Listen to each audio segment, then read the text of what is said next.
जैन धर्मोस्तु मंगलम सर्वमंगल मांगल्यम सर्वकल्याणकारकम प्रधानम सर्वधर्माणाम जैनम जयतु शासनम सर्वव्यापेक चिद्रूपे स्वरूपाय परात्मने उपलब्धि प्रसिद्धाय ज्ञानानंदात्मने नमः।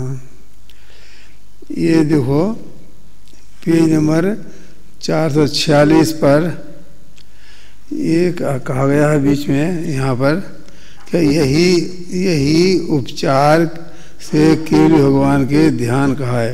मैं केवल भगवान को ध्यान कहा है तो क्यों कहा है, प्रश्न बार बार आता है कि केवल हो गए, अब सब कुछ जान लिया उन्होंने भूतकाल भविष्यकाल को, तो अब क्यों ध्यान किसका करें, क्यों करें, किसके लिए करें, इस प्रकार का प्रश्न आता है। तो उसने उन्होंने उत्तर दिया है कि यही उपचार के करके केवली भगवान को ध्यान कहा है। हमें केवल भगवान को ध्यान कहा है, वो उपचार मात्र है।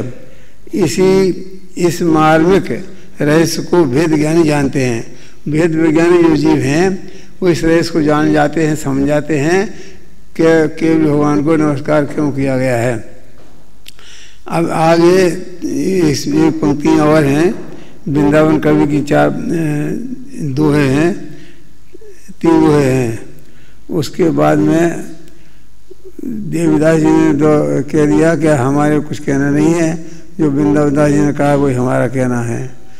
और उसके बाद में स्वामी जी की बात आएगी, वो बताएंगे। देखो अब ये पढ़ते हैं 128वां 446 पेज पे 128वां दोहा पढ़ो। अतीन्द्रिय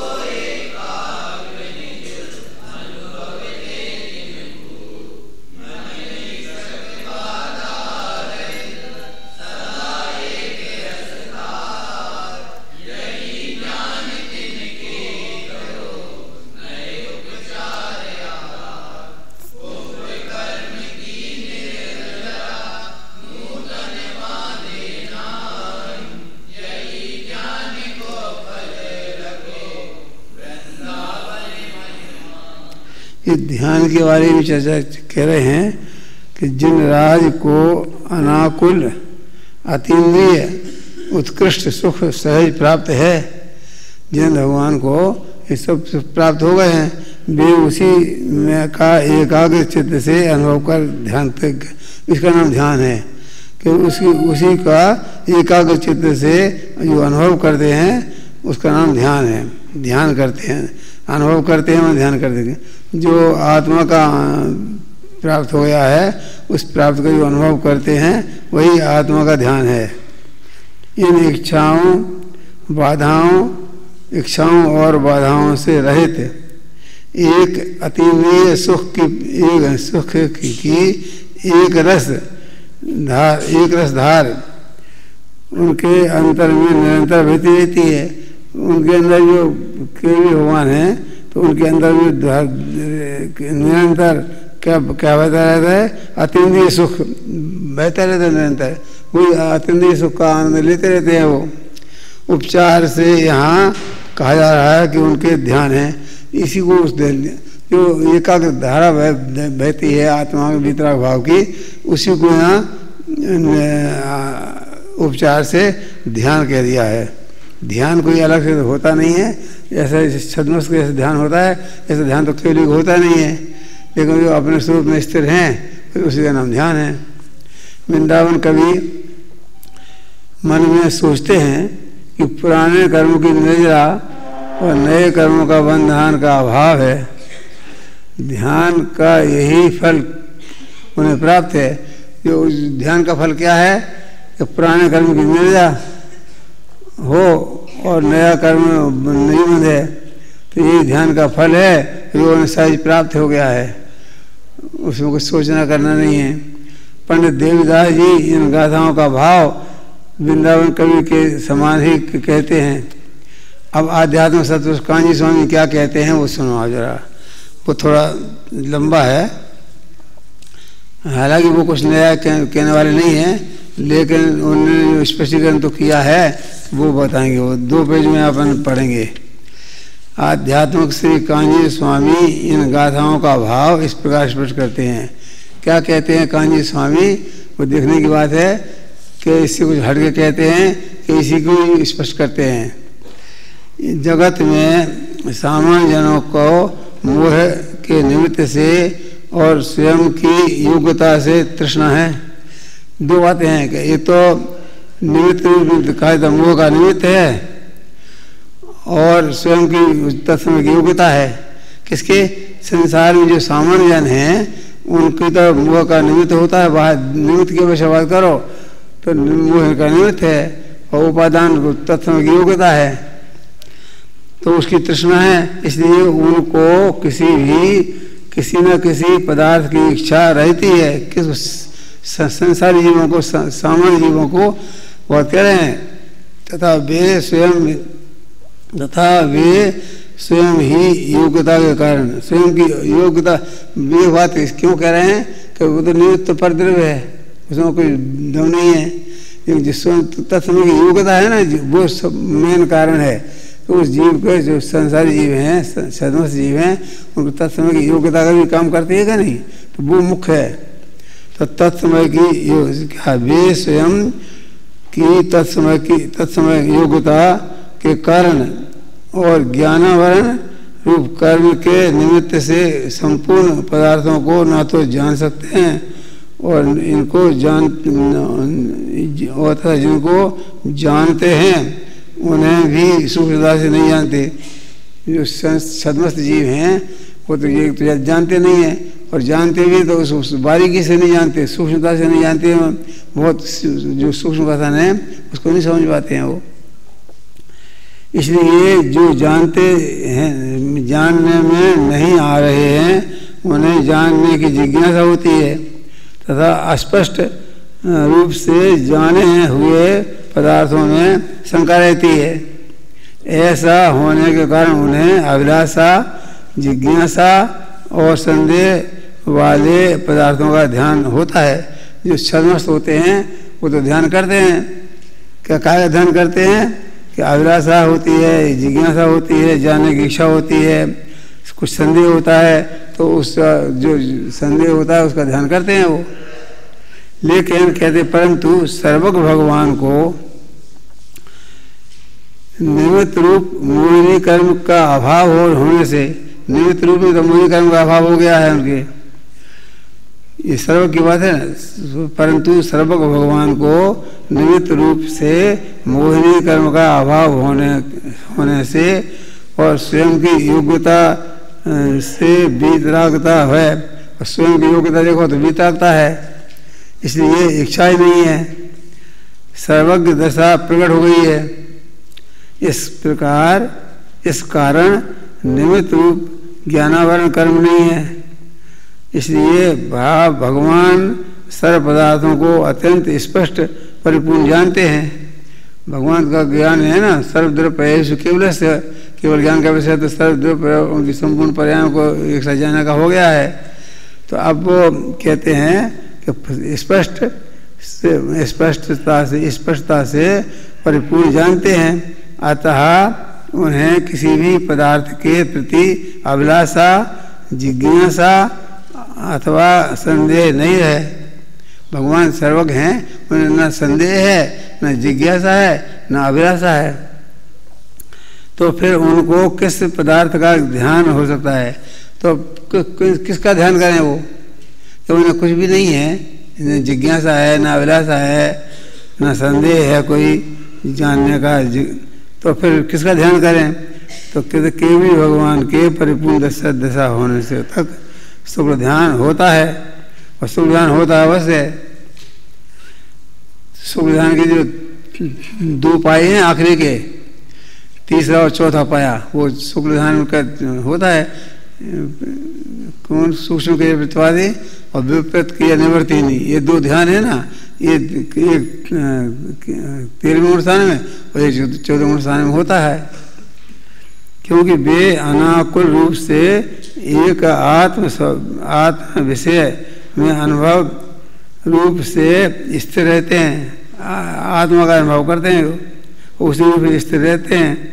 ऐसा होने पर भी केवल भगवान अपूर्व और अनाकुल लक्षण परम सुख को ध्याते हैं, परम सुख का ध्यान करते हैं। उनको जो परम सुख प्राप्त हो गया है, उत्कृष्ट सर्वोत्कृष्ट सुख प्राप्त हो गया है, उसका ध्यान करते हैं, ध्याते हैं मन ध्यान करते हैं। और ऐसे आत्माश्रित रहने से सहज ज्ञान आनंद और स्वभाव रूप सिद्धता की प्राप्ति होती है। और ऐसे सहज में ही उनके ज्ञान और आनंद और सिद्धता की प्राप्ति होती है, हो जाती है। छद्मस्त दशा में जैसा ध्यान होता है, छद्मस्त माने अज्ञान अवस्था में, अज्ञान अवस्था में समय ज्ञान तो है लेकिन अभी केवल ज्ञान नहीं है, इसलिए उनको छद्मस्त कहते हैं। जिनके केवल ज्ञान नहीं होता है उनको छद्मस्त कहते हैं। समझिए, ख्याल में रखना कि जो छद्मस्त माने अभी केवल ज्ञान नहीं हुआ है ना, इसलिए वो छद्मस्त कहलाते हैं। सम्यक ज्ञान तो उनको है, सम्यक दर्शन है, सम्यक ज्ञान है, मुनि दशा है, छठे निगम संत हैं, आत्मा का अनुभव करते हैं, लेकिन छद्मस्त क्यों है? क्यों? उन्हें केवल ज्ञान नहीं है। सिद्धसा की प्राप्ति हो जाती है।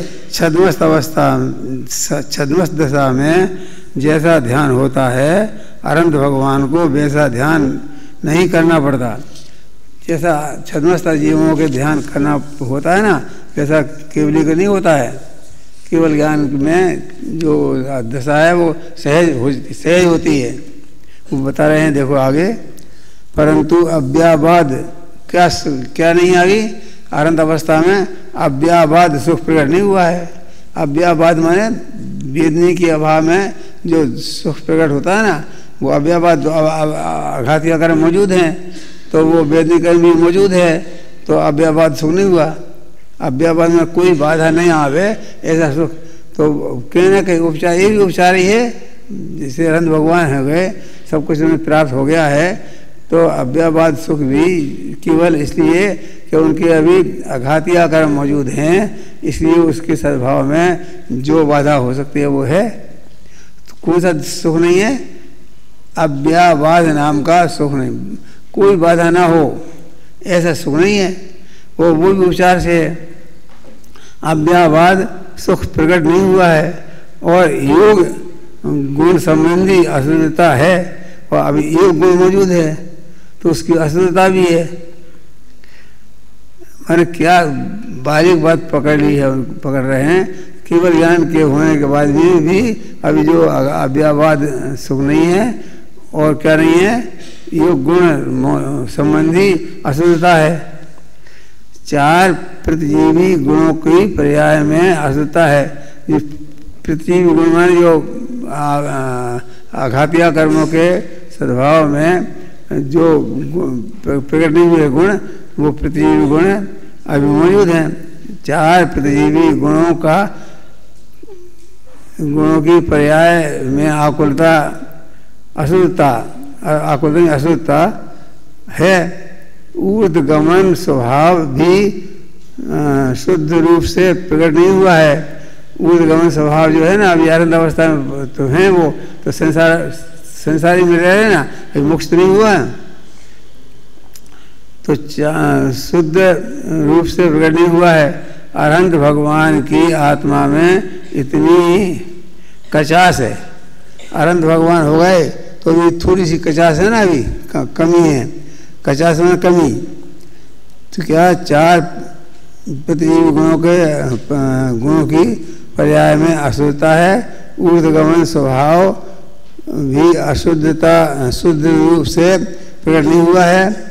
अनंत भगवान की आत्मा में इतनी कचास है। और निमित्त रूप चार आघाती कर्म बाकी हैं। वो तो निमित्त की अपेक्षा बात कह रहे हैं। चार आघातीय कर्म तो परद्रव्य हैं, कुछ करते कराते नहीं है। घातीय कर्म के अभाव हो जाने पर आघातीय कुछ नुकसान नहीं पहुंचाते आत्मा को, लेकिन हैं तो ऐसे ही। तो हैं तो जब वो हैं तो कुछ ना कुछ तो कमी होगी ना। तो वो बताना चाहते हैं कि आनंद अवस्था में यद्यपि घातीय कर्म का अभाव हो गया है, इसलिए आनंद सुख प्रकट हो गया है, ऐसी कोई बात नहीं है, लेकिन फिर भी अनंत से सिद्ध अवस्था में क्या विशेषता आ जाएगी वो बताना जरूरी है ना। तो कहते हैं कि आघात या कर्म शेष है,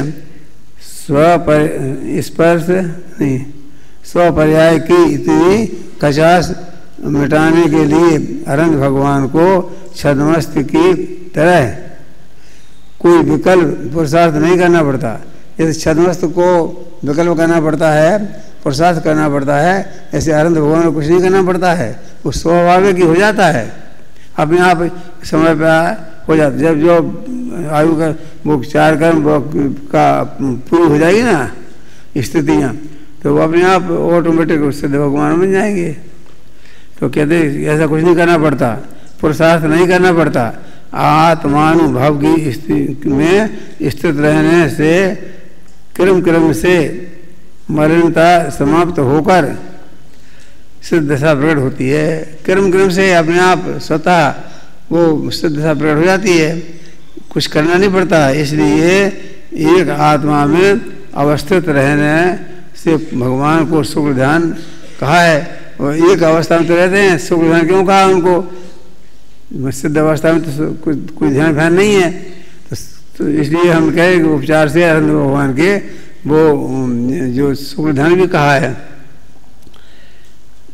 सर्व आत्म प्रदेशों में परिपूर्ण आनंद और ज्ञान से भरे सर्वज्ञ भगवान का परमानंद रूप अपने निज आत्मा में मात्र अपने स्वरूप अपने रूप से संवेदन करने वाले होने से उन्हें परमानंद का ध्यान है। इसलिए वे परम सुख को ध्याते हैं, परम सुख का ध्यान करते हैं, उसको ध्याते हैं। माने ये प्रश्न आया था कि वो उनके कोई ध्यान है कि नहीं, तो परम सुख का ध्यान करते हैं, उसी को ध्याते हैं, उसी का नाम ध्यान है। उसे कुछ भी कह लो, अनंत अवस्था में परम सुख प्रकट हो गया है, सर्वोत्कृष्ट सुख प्रकट हो गया है। अब उपचार से उसको ध्याते हैं, उसका ध्यान करते हैं।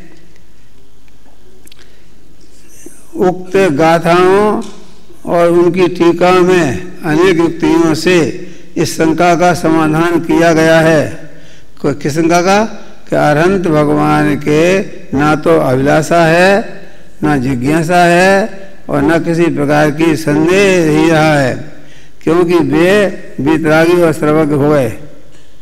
सर्वज्ञ हैं, वीतरागी होने से अभिलाषा नहीं है, और संपूर्ण पदार्थों का प्रत्यक्ष जान लेने से जिज्ञासा और संदेह नहीं है।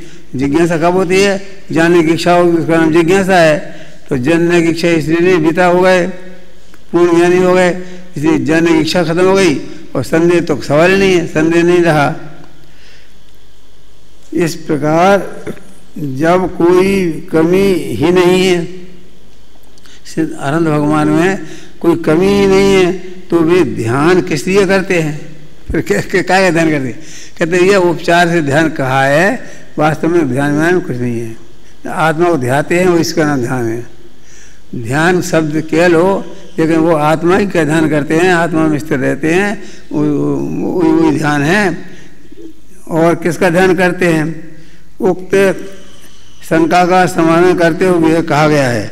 अब फिर शंका है ना अभी, तो उसका समाधान करते हुए कह रहे हैं कि वे सिद्धत्व की प्राप्ति के लिए परम सुख का ध्यान करते हैं। परम सुख की प्राप्ति, परम सुख तो हो ही गया है, अब क्या करते कि जो हो गया है उसका ध्यान करते हैं, उसका मजा लेते हैं, उसका आनंद लेते हैं। बस जो प्राप्त हो गया है उसका भी तो आनंद लेना भी तो कोई चीज़ है क्या? नहीं, तो वो आनंद काल तक आनंद लेते रहते हैं, और वो उसका ध्यान है।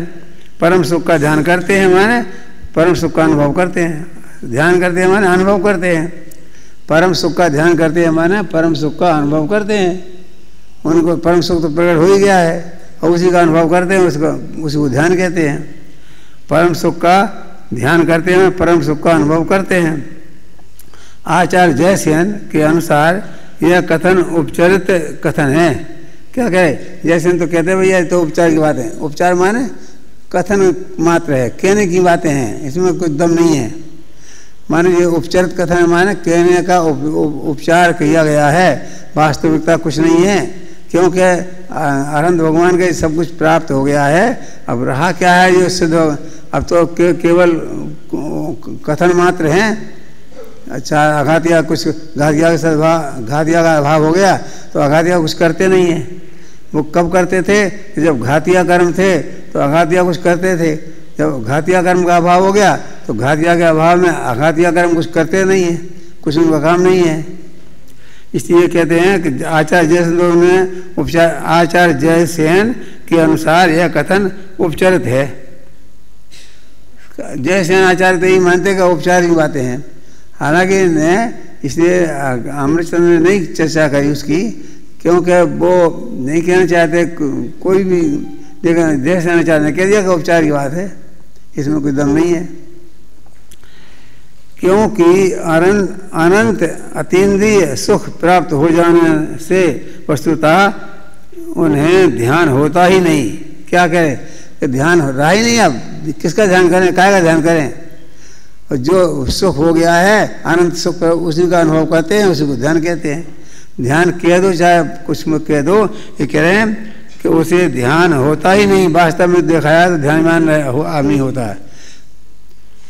परंतु आगम में ऐसा कहा गया है, शास्त्र कहते हैं तो शास्त्र का उल्लंघन नहीं कर सकते।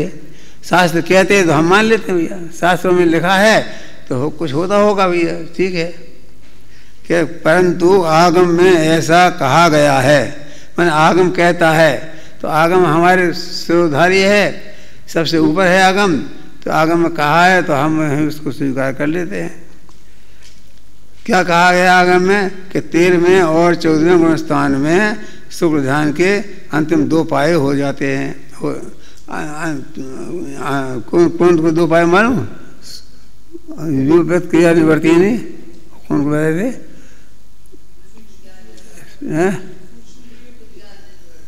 हाँ, 2 तो 14वां है, 13वां कौन सा है?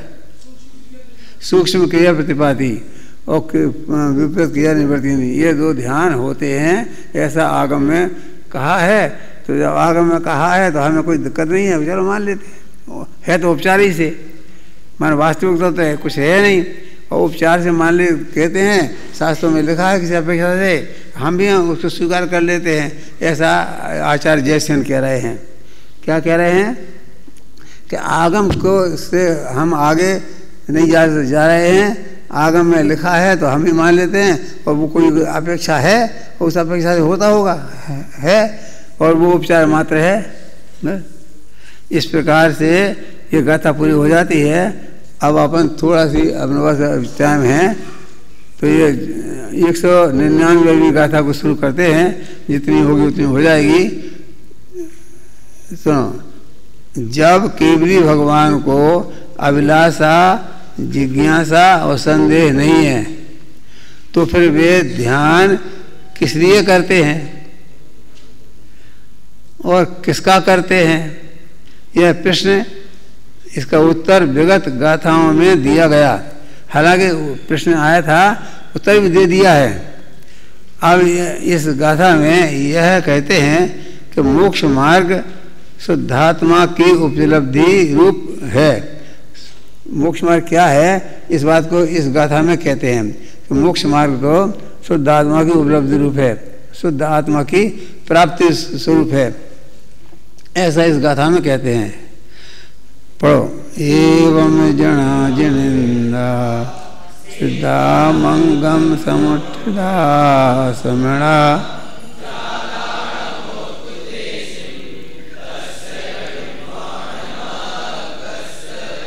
निर्वाण पाया इसी मगे से।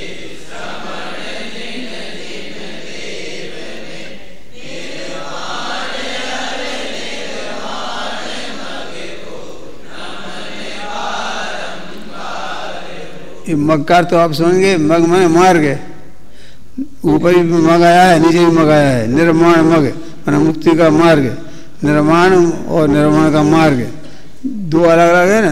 एक तो निर्माण का मार्ग और एक स्वयं निर्माण। निर्माण और निर्माण का मग मार्ग को नमन बारंबार नमस्कार करते हैं। और तो किस रहा नहीं कहने को ज़्यादा, तो वो मोक्ष मार्ग को मोक्ष को बारंबार नमस्कार करते हैं, क्योंकि वो आनंद देने वाला है, अत्यंत सुख देने वाला है, इसलिए उसको नमस्कार तो करना ही चाहिए, करते ही हैं।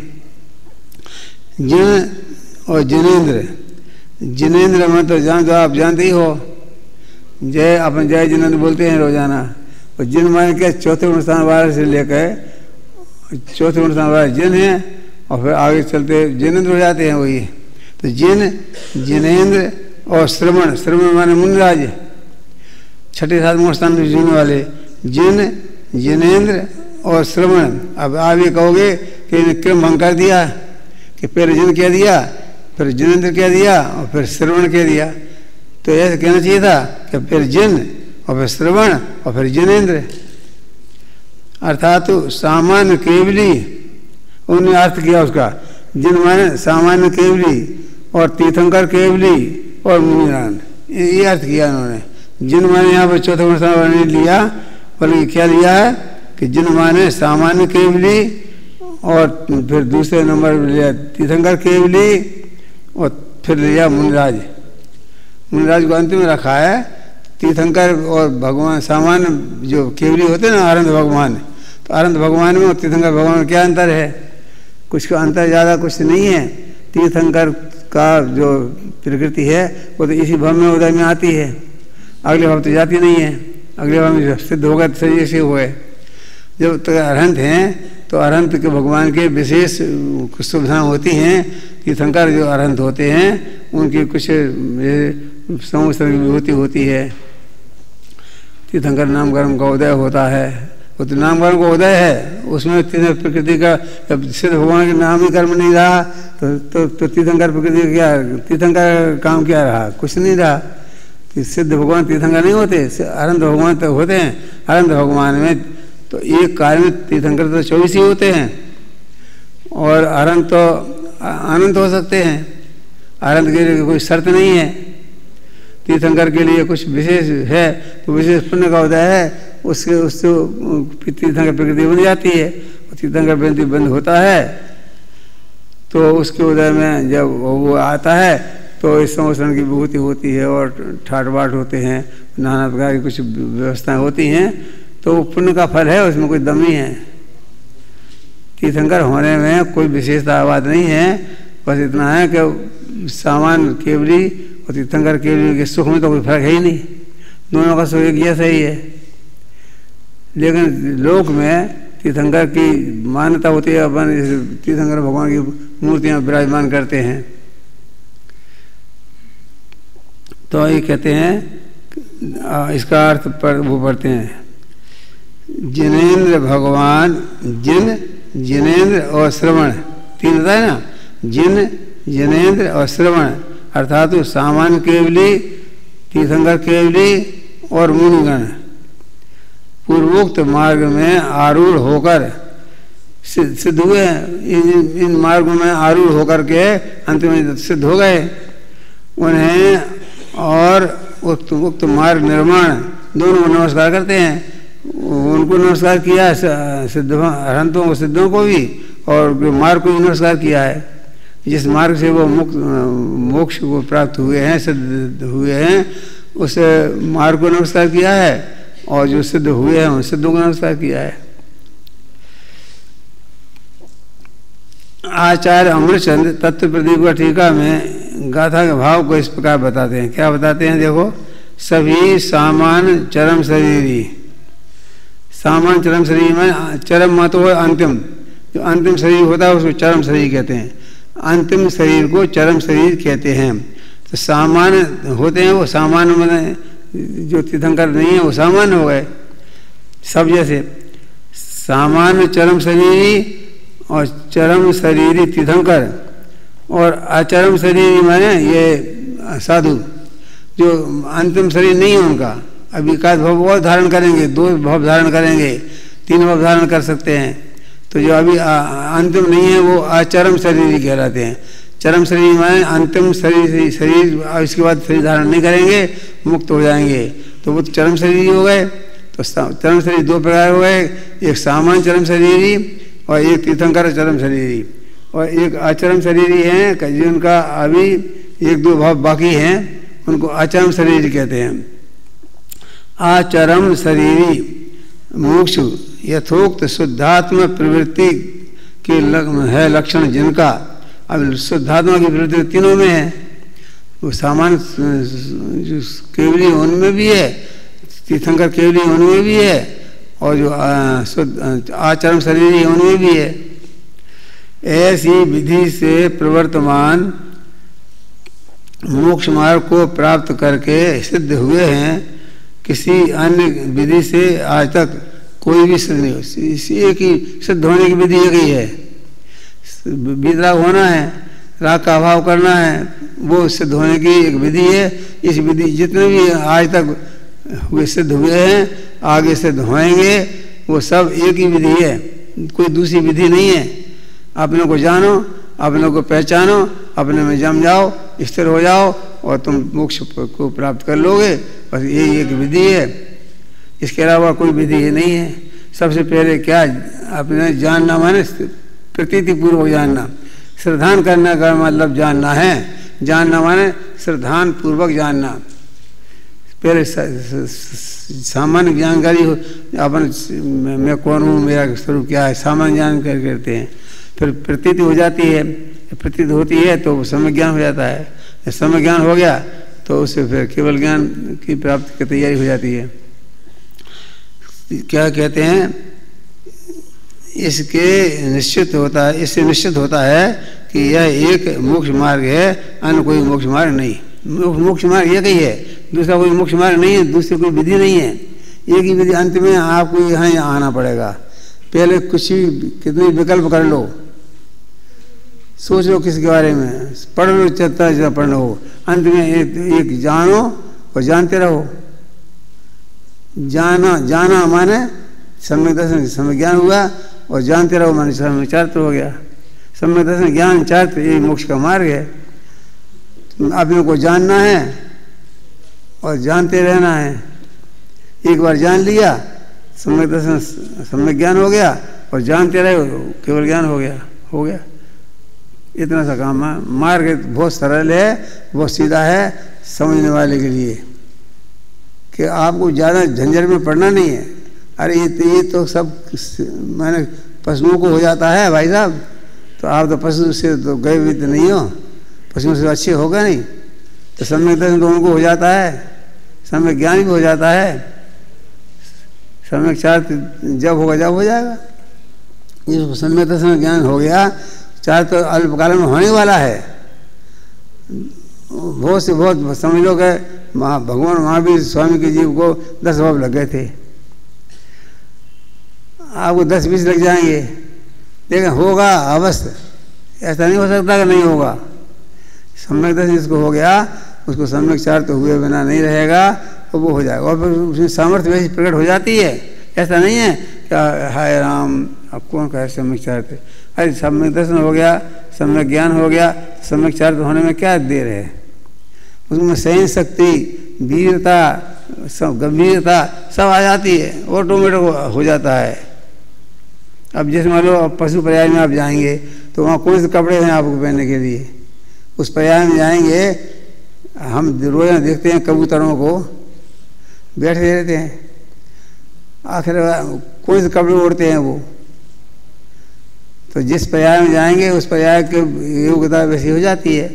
तो आप जिस मुनि अवस्था में आएंगे तो मुनि होने की योग्यता आप में आ जाएगी, कोई सर्दी फर्दी कुछ नहीं लगेगी। क्या देखो, क्या अधिक प्रपंच, प्रपंच माने विस्तार है, वह प्रपंच का वो अर्थ नहीं है। लिखा देखो, अधिक प्रपंच माने विस्तार से क्या लाभ। ज़्यादा विस्तार क्यों करें, काहे के लिए करें। उस शुद्धात्म तत्व में प्रवर्तित सिद्धों को अर्थात तथा शुद्धात्म प्रवृत्ति रूप मोक्ष मार्ग को, जिसमें भावक और भाव क्या चीज़ है। भाव माने होने योग्य, जो व्यक्ति है ना वो होने योग्य है ना, तो भाव्य है। और भावक में जो पर्याय प्रकट हुई वो भावक है। भाव्य और भावक माने जो द्रव्य भाव्य है तो पर्याय भावक है। इतनी सी बात है, कोई बड़ी बात नहीं है। तो क्या है, जिसमें भाव्य और भावक का विभाग अस्त हो गया है, ना भाव्य रहा ना भावक रहा। अब किसको प्रकट करें, कौन प्रकट करे, हो गया भाव भावक का विभाग अष्ट हो गया है। ऐसा नो आगम भावन नमस्कार। अब नो आगम को मैंने देखा, आगे उन्होंने स्पष्ट किया है नो आगम क्या चीज़ है, आगम क्या चीज़ है, दोनों को स्पष्ट किया उन्होंने। इसलिए फिर मैंने छोड़ दिया कि जब प्रसंग आएगा तो वो बता देंगे आगम क्या चीज़ है और नो आगम क्या चीज़ है, ये दोनों आने वाले हैं। देखो इस प्रकार मैंने मोक्ष मार्ग निर्धारित किया और उसमें परिवर्तन कर रहा हूँ, उसमें परिवर्तन कर रहा हूँ, मैंने मोक्ष मार्ग में परिवर्तन कर रहा हूँ। मोक्ष मार्ग में क्या करना है, बहुत सरल मास्टर क्या बताया, अपने को जानो और जानते रहो। जानो माने सम्यक दर्शन, सम्यक ज्ञान, और जानते रहो माने सम्यक चारित्र। इतना काम करना है, कुछ नहीं करना है, बहुत सरल मार्ग है, सीधा मार्ग है आपको प्राप्त करने का। अपने को स्वयं को जानना है और स्वयं को जानते रहना है, इतना सा मार्ग है। ज़्यादा हाय करने की कोई आवश्यकता नहीं, बिल्कुल डरने की आवश्यकता नहीं है। लेकिन सही मार्ग में आपको मिल गया है, अब आगे बढ़ने की बात है। देखो उक्त कथन में ध्यान देने की बात यह है, ध्यान देने की बात क्या है, ऊपर कथन जो किया है हमने उसमें ध्यान देने की बात यह है कि गाथा में जिनेंद्र और श्रवण, तीन शब्दों का प्रयोग किया है।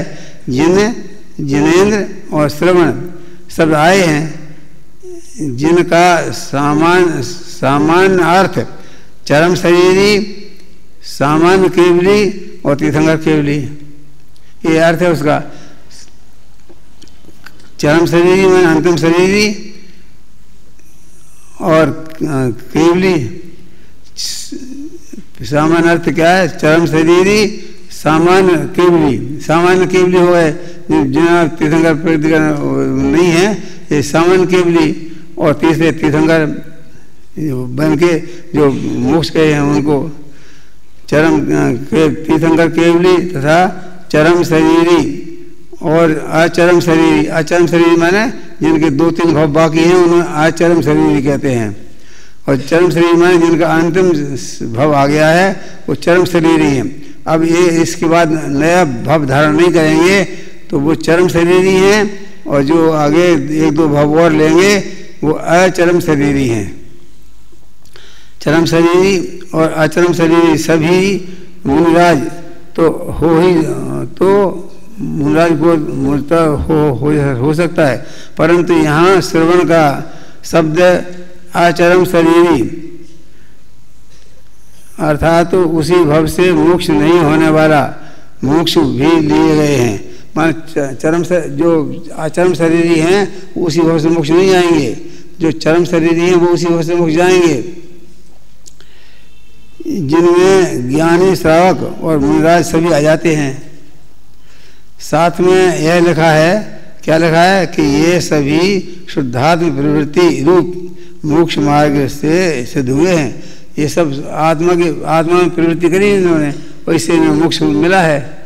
शुद्धात्म प्रवृत्ति रूप, शुद्धात्मा में प्रवृत्ति करके मोक्ष मार्ग प्राप्त किया करके ये सिद्ध हुए हैं।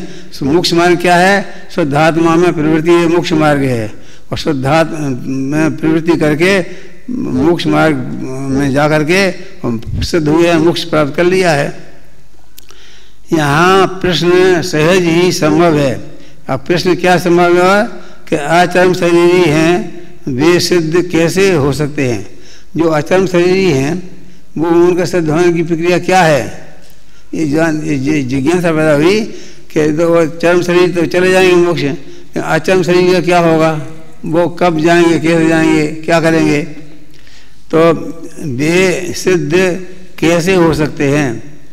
वो जो आचरम शरीरी है माने जिनको अभी भाव बाकी हैं वो सिद्ध कैसे हो सकते हैं, इसकी प्रक्रिया क्या है। तो जयसेन आचार्य से पूछा, आचार्य जयसेन के चित्त में भी यह प्रश्न आया था कौन सा प्रश्न? कि जो आचरण शरीर हैं उनके मोक्ष होने की प्रक्रिया क्या है, ये प्रश्न किसको? जयसेनाचार्य के मन में भी आया था। माने अमृतचंद्र के मन में तो आया ही होगा, लेकिन जयसेनाचार्य के मन में भी ये प्रश्न आया था। जयसेनाचार्य माने 13वीं शताब्दी में होने वाले आचार्य, जयसेना के चित्त में भी आया प्रश्न खड़ा हुआ था।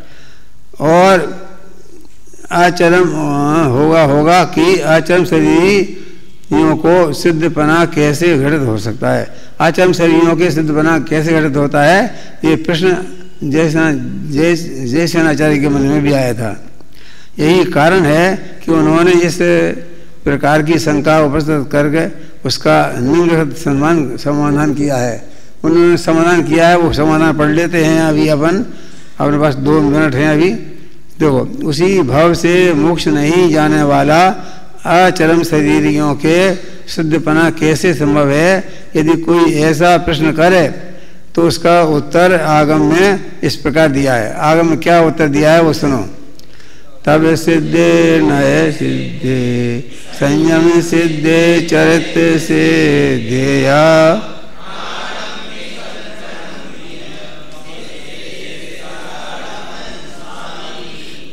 तब से सिद्ध, नए से सिद्ध, संयम से सिद्ध और चरित्र से सिद्ध। अरे क्या बात है, तब से सिद्ध होते। मैंने ये कह रहे हैं कि जब होंगे चारों ही जब तब से सिद्ध होंगे तो उनमें नया भी कोई ना कोई लगेगा, और संयम भी हो ही होगा और चारित्र भी हो ही होगा। तो लेकिन वो मुख्यता किसकी रही उसकी बात कह रहे हैं। तब से सिद्ध, नए से सिद्ध, संयम से सिद्ध और चारित्र से सिद्ध, ज्ञान और दर्शन से सिद्ध। दर्शन से सिद्ध हो गए भगवंतों को मैं मस्तक झुकाकर नमस्कार करता हूँ। माने जो कुछ लोग तब से सिद्ध हुए, कुछ लोग नए से सिद्ध हुए। मैंने किसी ने तपश्चरण विशेष किया, और तो होंगे तो चारों, लेकिन विशेष रूप से तपश्चरण के द्वारा तो सिद्ध हुए, और नया का ज्ञान करके सिद्ध हुए, और संयम के द्वारा साधना करके सिद्ध हुए, और चारित्र धारण करके सिद्ध हुए। ऐसे उन चारों प्रकार के सिद्धों को मैं नमस्कार करता हूँ। इस प्रकार उक्त गाथा में कहे गए क्रम से एक देश सिद्ध दशा आचरण शरीर जीवों को भी मानी गई है। मान आचरण शरीर जो सिद्ध हैं, आचरण शरीर माने जो आगे भविष्य में मोक्ष जाएंगे उनके बारे में कहा। तो शेष बातें तात्पर्य वृत्ति तत्व प्रदीपिका के समान ही हैं। तो कह रहे हैं कि हम इसमें ज़्यादा कुछ नहीं कहते हैं, जो तत्व प्रदीपिका में के आए हैं वैसे ही है, कोई नई बात नहीं है। अब कवि वृंदावन इस गाथा को एक मनहरण छंद और 2 दोहों में प्रकट करेंगे। अब उसकी चर्चा अपन कल कर लेंगे।